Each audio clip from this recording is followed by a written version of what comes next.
The entire hall went silent when Mr. Carter, my boss, stood up at the annual general meeting. My presentation slides glowed on the giant screen behind me, but before I could even finish my opening line, he cut in with a sneer. "This," he said, pointing to my charts, "is the kind of mediocrity that keeps this company from moving forward." Laughter rippled across the room. My colleagues, investors, even strangers, all at my expense. My throat tightened. I wanted to defend myself, to explain that the numbers he mocked were projections he had personally approved, but he raised his hand sharply. "Sit down, Laura. You're wasting everyone's time." His voice echoed through the hall like a verdict. Heat rose to my face. I froze in my chair, humiliated, the whispers and smirks piercing me deeper than any knife could. For 2 years I had given everything to this company, working nights, sacrificing weekends, only to be publicly shredded in less than 2 minutes. That night, as I replayed the scene in my head, my humiliation turned into rage. He had underestimated me. What he didn't know was that within 24 hours, the balance of power would shift, and he would be the one on his knees. I barely slept. My phone buzzed non-stop with sympathetic texts from a few colleagues, though I could sense their hidden relief that it hadn't been them on stage. "Don't take it personal," one message read. Easy for them to say. My career, my dignity, had just been reduced to rubble in front of hundreds. By 6 a.m., I was pacing my living room, fists clenched. The humiliation played again and again in my head. His smirk, the mocking laughter, the investors shaking their heads. But beneath the sting, I realized something. Mr. Carter wasn't untouchable. In fact, I knew more about his skeletons than most. I had access to files, contracts, and emails that could ruin him. He had built his empire on sharp deals and clever manipulation, but he had left cracks in his armor. And I, the useless employee he mocked, knew exactly where to find them. The thought of revenge didn't just comfort me. It electrified me. This wasn't going to be petty. I wouldn't scream, cry, or beg. I would dismantle him calmly, methodically, and leave him with no choice but to beg for forgiveness. By the time the sun rose fully, I had made my decision. The countdown had begun. I arrived at the office earlier than usual. The corridors were quiet, but inside me, a storm was raging. Every polite good morning from coworkers felt like an echo of yesterday's laughter. I ignored them, heading straight to my desk. My plan required precision. I opened my laptop and pulled up archived emails Carter had sent me over the years. He had a habit of dictating sensitive instructions through me, assuming I was too loyal or too naive to ever question him. But I had kept everything. Transactions that skirted regulations, contracts with hidden clauses, partnerships with companies whose reputations were questionable at best. As I scanned the files, my pulse quickened. One particular deal stood out.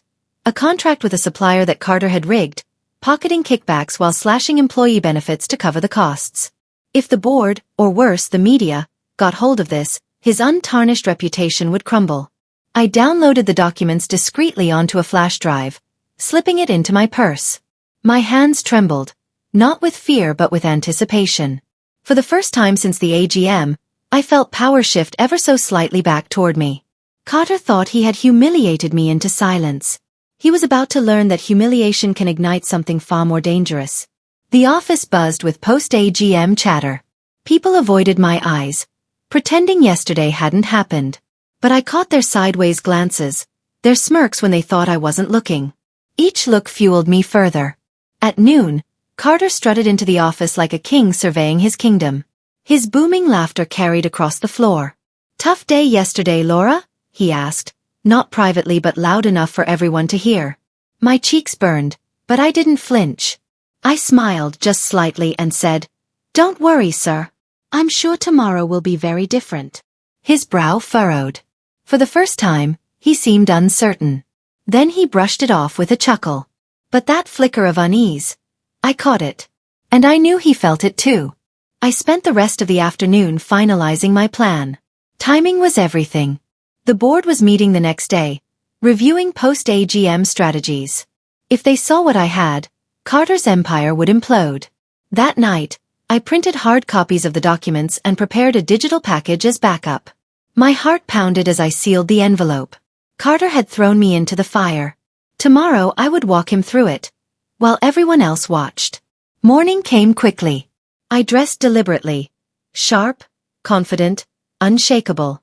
No trace of the woman who had been humiliated 2 days earlier. Today, I would be the storm Carter never saw coming. The boardroom was filled with chatter when I entered. Carter sat at the head of the table, radiating arrogance. He gave me a smug smile, as if daring me to crumble again. But I wasn't here to crumble.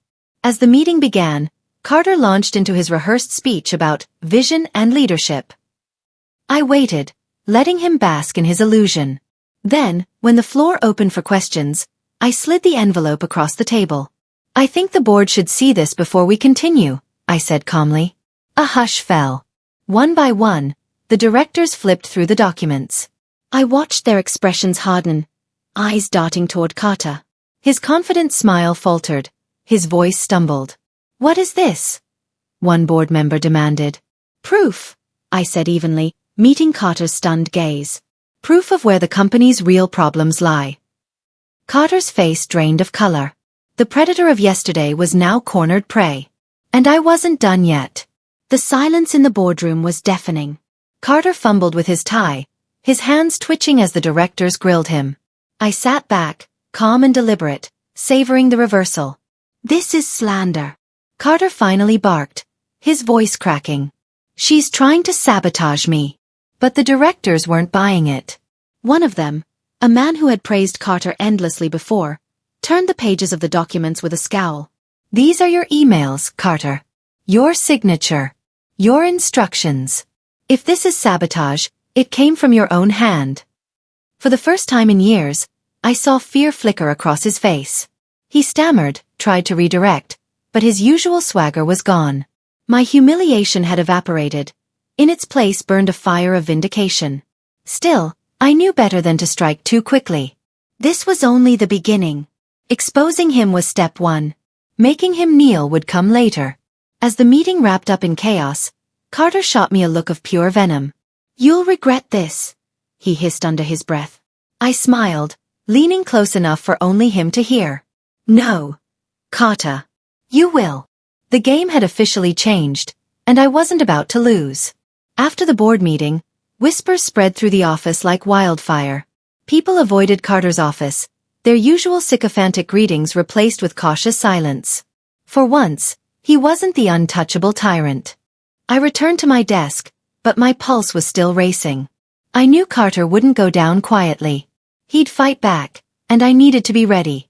Sure enough, within the hour, my phone buzzed with a summons. "Carter wants to see you. Now." His office felt colder than usual. He didn't bother with small talk. "What the hell do you think you're doing?" he snarled. I held his gaze. "Telling the truth. You're finished here," he spat. "You think the board will back you over me? I made this company. Without me, you're nothing." I leaned forward, lowering my voice. "Without you, this company survives. Without those documents, you don't." His jaw tightened. He wasn't used to being challenged, least of all by me. "I'll bury you," he whispered. But I saw the tremor in his hand, the sweat on his brow. For all his threats, Carter was unraveling.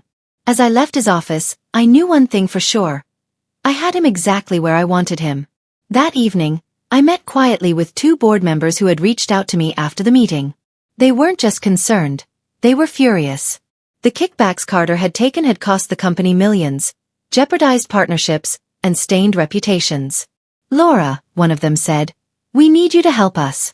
You know more than anyone about Carter's dealings." I hesitated. Aligning openly with them meant burning bridges permanently. But then I remembered the AGM, the laughter, the sting of humiliation. Carter had already burned those bridges for me. "I'll help," I said firmly. But on one condition: Carter must take responsibility publicly. They exchanged glances. If we move too quickly, it could destroy the company. We need a strategy. That was fine with me. I wasn't in a hurry for his downfall. I wanted it to be spectacular, undeniable. On my way home, I drafted a plan. Carter's pride was his greatest weakness. If I could push him to lash out publicly, the board wouldn't just question him, they'd have no choice but to act. It wasn't enough to prove his corruption.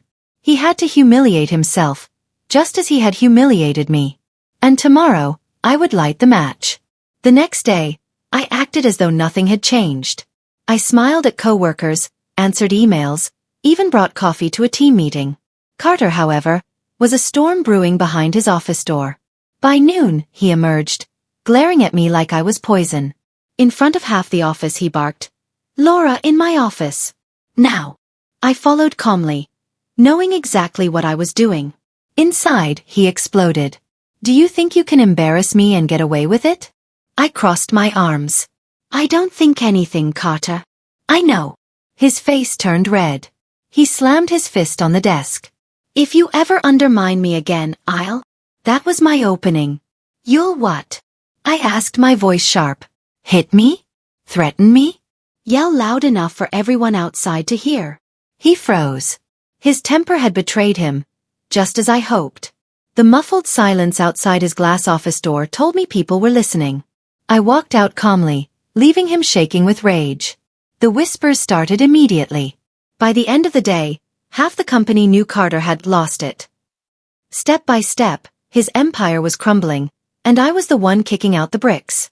By Friday morning, Carter looked like a shadow of himself. The man who once commanded fear now shuffled into the office with hollow eyes. But I wasn't fooled. Cornered animals bite hardest.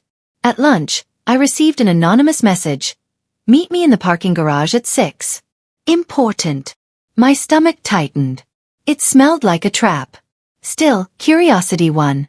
At 6 sharp, I stepped into the dim garage. Carter was waiting, his tie loosened, his face pale. "You don't understand what you're doing," he said. His voice wasn't angry this time. It was desperate. "If this gets out, I'm finished. My career, my family, everything." I studied him. For a moment, I saw not the arrogant tyrant but a man afraid of losing everything he thought defined him. But then I remembered my own humiliation, his smirk as he tore me apart in front of everyone. "You should have thought of that before you humiliated me," I said coldly. His eyes widened. "Please, Laura. Let's talk. We can work this out." I turned and walked away without answering. For the first time, Carter wasn't in control. He was begging. And I had only just begun. The weekend gave me time to think. Carter's desperation in the parking garage replayed in my mind. His voice, pleading, almost trembling, was a far cry from the man who had crushed me at the AGM. But I wasn't naive. I knew he would regroup and come after me. That was his nature. And if I let my guard down now, I'd lose the advantage I'd fought to gain. On Monday, I arrived early and planted myself at my desk, calm and focused. Within an hour, Carter stormed past me, his phone pressed to his ear, his voice raised. "Damage control," I overheard. He was scrambling, calling in favors, trying to plug holes in a sinking ship. The beauty of it was, the more he struggled, the more attention he drew to himself.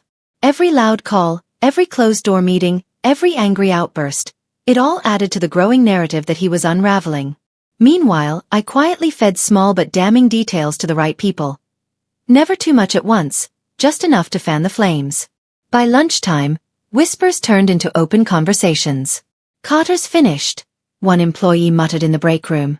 I sipped my coffee and said nothing. Inside, I smiled. The cracks were becoming fractures. By Tuesday, Carter's paranoia was visible to everyone. He snapped at assistants, barked at junior staff, even accused one manager of conspiring against him. The man's face went pale, and soon the whole office was buzzing. That afternoon, I was summoned by the board chair, Ms. Reynolds. She was sharp-eyed, calm, and not easily swayed. She closed the door behind me and leaned forward. "Laura," she said, "we've seen the documents. We've seen Carter's behavior. But before we act, we need absolute certainty. Do you have more?" I nodded slowly. "Yes. Enough to end him." Her lips pressed into a thin smile. "Then bring it to tomorrow's session. If what you say is true, Carter won't last another week." As I left her office, my pulse raced.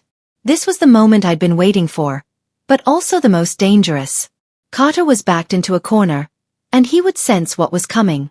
Sure enough, as I walked back to my desk, Carter intercepted me. His eyes were wild, his smile forced. "Dinner tonight, Laura," he said. "Just you and me. We need to talk." It wasn't an invitation. It was a command. And I knew it would be war. We met at a sleek restaurant downtown. The kind of place Carter loved. Dim lights, expensive wine, waiters who bowed. He was already seated, a drink in hand. His tie loosened just enough to seem casual. "Laura," he said as I sat, "you're smart. Smarter than I gave you credit for. I respect that. But you don't want to be on the wrong side of this." I raised an eyebrow. The wrong side of the truth? He leaned closer, lowering his voice. "I can make you rich. Promotions, bonuses, a corner office, anything you want. Just walk away from this, and it's yours." For a moment, I let the offer hang in the air. The temptation was real, but fleeting. This wasn't about money anymore. It was about dignity, about justice. I shook my head. "No deal." His jaw clenched. The mask slipped. "Then you'll regret this," he spat. "I won't go down alone." I stood, calm and unshaken. "Then start learning how to beg, Carter. Because you're already going down." The restaurant's quiet elegance did nothing to soften the war now openly declared. Tomorrow, the battlefield would be the boardroom. The next morning, Carter walked into the office like a man headed for execution, though he tried hard to fake his swagger. His suit was pressed, his hair slicked back, but his eyes betrayed the storm inside him. The board session began promptly. Ms. Reynolds presided, her gaze cold and sharp. "Mr. Carter, serious allegations have been brought to our attention. We expect full explanations." I sat opposite him, files neatly stacked before me. One by one, I presented the evidence. Doctored contracts, hidden kickbacks, messages where he bragged about manipulating suppliers. Each revelation landed like a hammer strike. Carter interrupted, shouting, denying, waving his hands wildly. But the board wasn't swayed. They had seen too much. Finally, I placed one last sheet on the table. An email where he referred to board members as clueless puppets. The room erupted. Faces hardened, jaws clenched. Carter's bravado collapsed. "This is outrageous," he shouted, sweat beading on his forehead. But Ms. Reynolds silenced him with a raised hand. "We'll reconvene tomorrow for a decision. Mr. Carter, you may want to prepare yourself." As we adjourned, Carter's eyes met mine. Hatred, fear, panic. I had him cornered, and he knew it. That night, my phone buzzed with an unknown number. I almost ignored it, but something told me to answer. "Laura." Carter's voice was hoarse, broken. "We need to meet. Please." It was the first time I'd ever heard him say that word. Please. We met in a small, deserted cafe.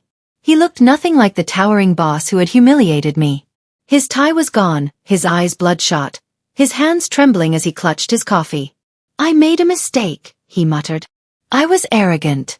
I was cruel. But you can save me. Withdraw the documents. Give me a chance to resign quietly. I'll apologize, publicly, if that's what you want." I leaned back, studying him. This was the moment I had dreamed of since the AGM. The mighty Carter, on the edge of ruin, begging me for mercy. "Do you remember what you said to me in that boardroom?" I asked softly. "Sit down, Laura. You're wasting everyone's time." His face crumpled. He knew there was no escape. "You wasted mine," I whispered. "Now it's your turn." I stood, leaving him alone in the silence. Tomorrow would be his reckoning. The next morning, Carter's tone had thinned to something venomous and calculating. He didn't beg anymore, he schemed. Word spread that he'd called in favors from old allies, threatened department heads, and even tried to spin a counter-narrative, that I'd fabricated documents out of spite. I knew what that meant. False allegations, legal threats, a smear campaign. I anticipated this. Over the past week I'd quietly secured backups of everything. Cloud copies, mirrored drives, timestamps, plus a secure chain of custody with the board members who had pledged their support.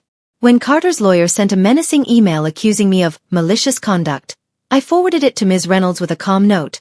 We expected as much. That afternoon, I received an unexpected visitor. A junior manager who had once flinched at Carter's jokes. He slid an envelope across my desk. Inside were screenshots. Carter arranging clandestine transfers, joking about paying ghosts. He was cutting off his own oxygen supply with every message. My phone buzzed, an encrypted message from one of the board members. "Are you ready to go public?" Followed by a time. The trap was set. Carter thought he could intimidate me into silence. He didn't realize we were ready to pull every string. Tonight, the world would get a story they couldn't ignore. By evening, the newsroom call came. An investigative reporter I'd been in contact with for 2 days wanted to meet. I kept my composure, but inside, my pulse hammered. This was it. The narrative would leave the sterile boardroom and hit the public airwaves. We met in a busy cafe near the press offices. She listened, eyes sharp, as I walked her through the documents, the supplier contracts, the transfer chains. She asked the tough questions. "Why you? How certain are you?" I answered plainly, letting the facts speak. When I handed her a sealed digital packet with verified timestamps and the board member's confirmation, her demeanor shifted from curiosity to gravity. "Are you prepared for the fallout?" she asked. Her tone wasn't accusatory, just realistic. I nodded. I'd rehearsed this in my head for days. Public humiliation, legal counterattacks, the risk to my career.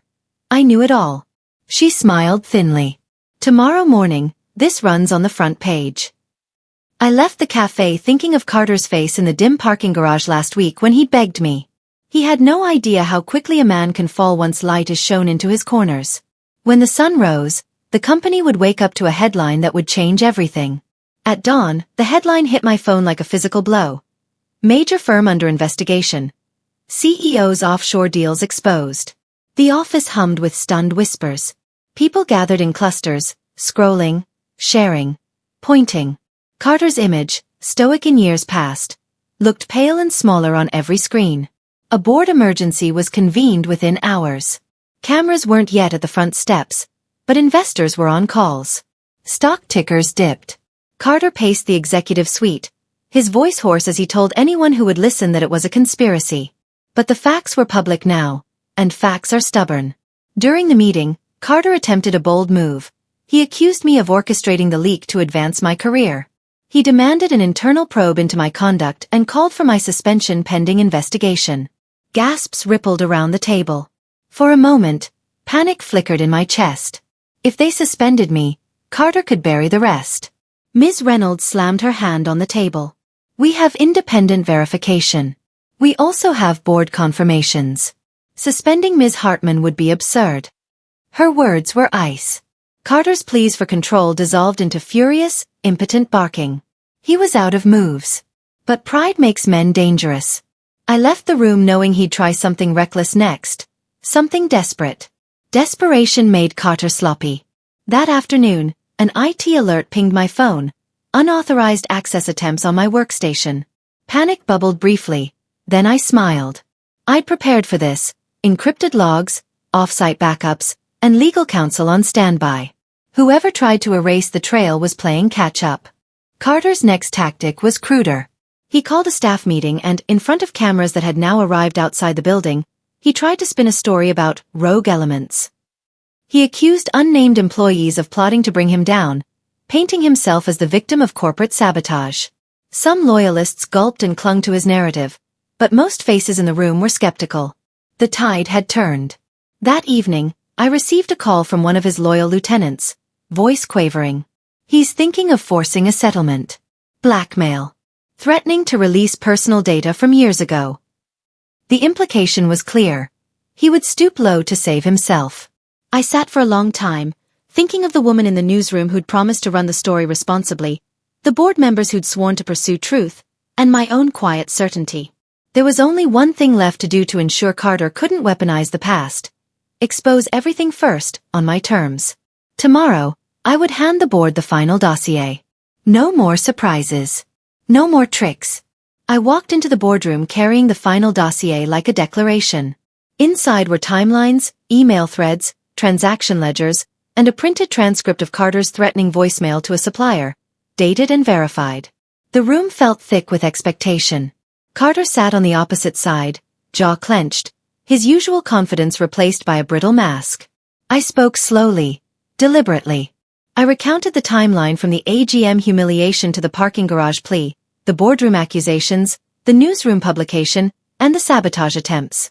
With each sentence, Carter's composure eroded. When I placed the transcript on the table and the legal counsel confirmed its authenticity, something in him broke. He rose abruptly, voice raw. "You think you've won? You used me. You'll regret what you've done." Ms. Reynolds stood, her tone final. "Mr. Carter, effective immediately, you are suspended pending further investigation." The words landed like a gavel. A murmur rose from the other directors, relief, anger, and a quiet vindication. As he was escorted out, his eyes met mine. No pleading now, only a hollow, defeated stare. For a fraction of a second, I felt a rush of something like pity, quickly replaced by the unmistakable satisfaction of seeing a tyrant unseated. But the final act wasn't over. I knew he would seek one last humiliation if allowed. Tomorrow, the board would decide whether to press charges. I braced myself. This was the home stretch. The next morning, the company felt different. Lighter, like a room that had finally been aired out. Directors moved with purpose rather than fear. Investors called in, calm but firm. The cameras were back, this time waiting for a formal statement. I sat in the conference room, dossier beside me, while legal counsel prepared the wording. My heart thudded, not from panic, but from a strange, steady excitement. This was the moment everything would either become irreversible or get muddy with legal posturing. Shortly before the press conference, my phone buzzed. An unknown number. I hesitated, then answered. It was Carter. He sounded small, stripped of the bravado that had once filled every room he entered.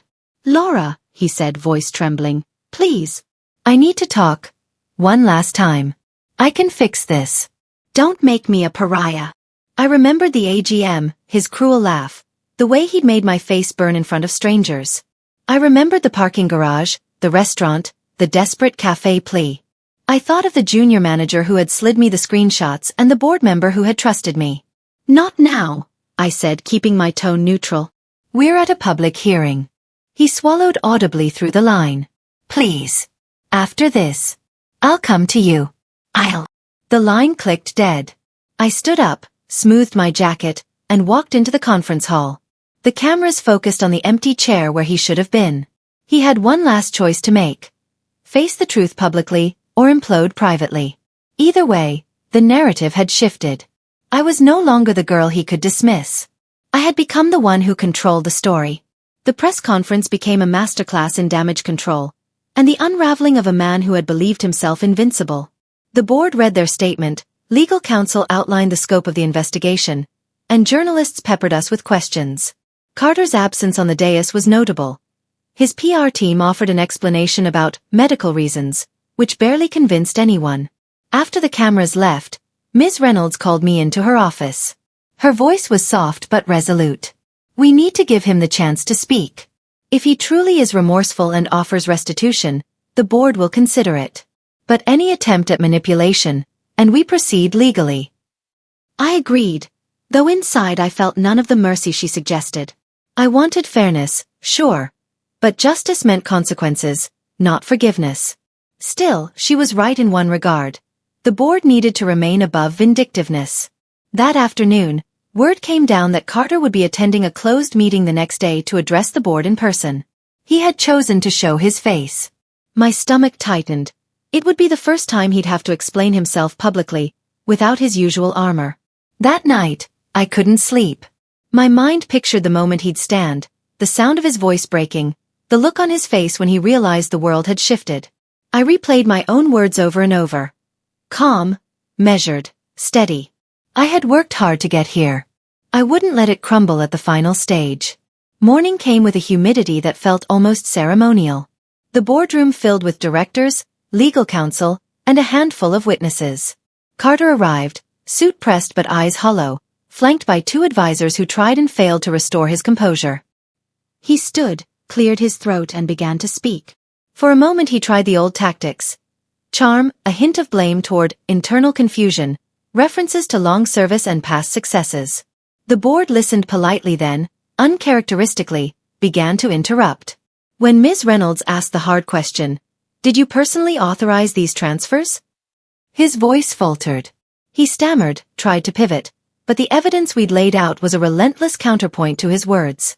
The room chilled as he realized the narrative he'd rehearsed no longer fit. He looked directly at me, as if searching for the mocking smile he'd love to command. There was none. I met his gaze evenly. Then, in a voice that trembled with the weight of the moment, he did something none of us expected. He bent his head, shoulders shuddering, and said, "Laura!" His voice broke.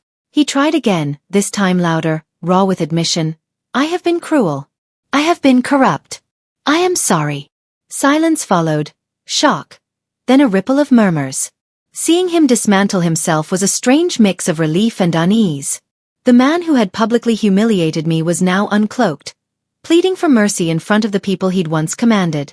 Watching him beg was an odd, complicated feeling. The taste of victory was sweet, yes, but it came with a knowledge. This was not about savoring another's fall. It was about accountability. Carter's apology was genuine in the rawness of it. His voice shook as he admitted particulars, as legal counsel interjected to confirm details. Tears glistened in his eyes. Whether from shame or fear, I couldn't tell. Ms. Reynolds addressed the board with measured authority. "We will consider restitution, but there will be reparations, repayment plans, public disclosures, and cooperation with legal authorities." The directors nodded. Carter's advisors whispered frantically, trying to negotiate, but the tone had changed irrevocably. After the meeting, Carter asked, quietly, if he could speak to me alone. The memory of his earlier power lingered, but he now approached me not as a king, but as a man stripped to the bone. He dropped to his knees before me, not theatrically, but with a desperation I had never seen. "Please," he said, voice raw, "I am sorry. I was wrong. I humiliated you publicly. I am ashamed. Forgive me." For a beat, the room faded. All the humiliation, late nights, and the sting of that AGM swelled up inside me. Then something I hadn't expected washed over. A profound calm. I reached out, helped him to his feet, and said without malice but without condoning, "Forgiveness is not free. Fix what you broke." Weeks later, the dust had settled into a new order. Carter's resignation became official. Audits commenced, restitution plans were enforced, and the company slowly regained its footing. The board appointed an interim CEO, someone fair, strategic, and quietly competent. My role changed too. Ms. Reynolds offered me a leadership position on the Strategic Risk Committee, partly because of my diligence and partly because the company needed voices that would prevent a repeat. I accepted. Some colleagues who had been silent now offered apologies. Others kept their distance. I listened, accepted what felt sincere, and moved forward. The woman who had once been publicly humiliated found a steadier backbone, one not fueled by revenge but by integrity. Carter's downfall had been cathartic, but the true victory was structural. Policies were rewritten, whistleblower protections strengthened, and a culture of accountability began to take root. On my last day of the formal proceedings, I stood in the empty boardroom and thought about the fast arc of the last month. The AGM humiliation, the sleepless nights, the dossier, the headlines, the press, the board, the parking garage plea, the public confession, the kneeling apology. It had felt like a lifetime condensed into a handful of days. I had made him beg, but what I wanted most was to ensure no one else had to live through what I did. That, more than any public vindication, felt like justice.